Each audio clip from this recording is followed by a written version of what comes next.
महाभारत में हम सबने देखा कि कैसे देवराज इंद्र ने एक ब्राह्मण का वेश धारण करके कर्ण से उनके कवच कुंडल मांग लिए।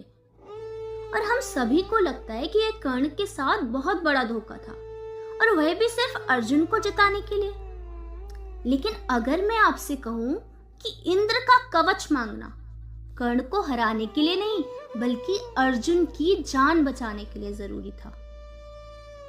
अगर इंद्र वो कवच नहीं ले जाते तो युद्ध में कर्ण नहीं बल्कि अर्जुन मारे जाते।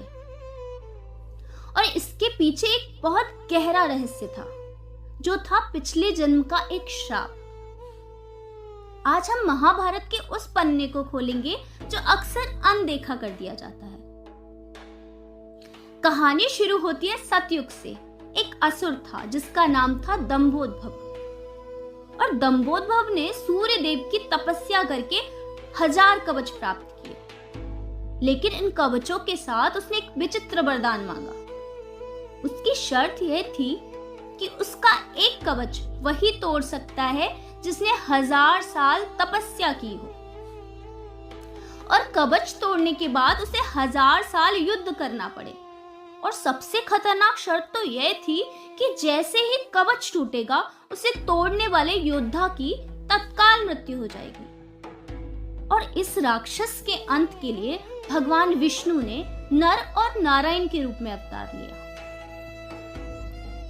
और उनकी रणनीति बिल्कुल साफ थी कि नारायण तपस्या करते और नर युद्ध करते, और 1000 साल बाद नर एक कवच तोड़ते और वरदान के कारण मर जाते, और तब नारायण अपनी तपस्या की शक्ति से उन्हें फिर जीवित कर देते। और इस तरह बारी बारी से उन्होंने 999 कवच तोड़ दिए। और जब सिर्फ एक कवच बचा तो यह राक्षस डरकर सूर्य देव के पीछे छुप गया। और जब नर नारायण उसे ढूंढते हुए वहां पर पहुंचे तो सूर्य देव ने उसे सौंपने से मना कर दिया। सूर्य देव ने कहा कि वह मेरी शरण में आया है, मैं उसे आपको नहीं सौंप सकता। और परिणाम स्वरूप दंभोदभव सूर्य देव के तेज में मिल गया।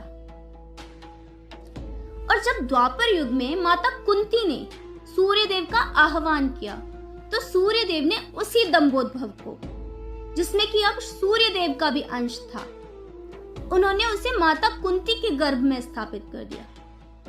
और वही बचे हुए आखिरी कवच कुंडल के साथ पैदा हुआ, और वह था कर्ण।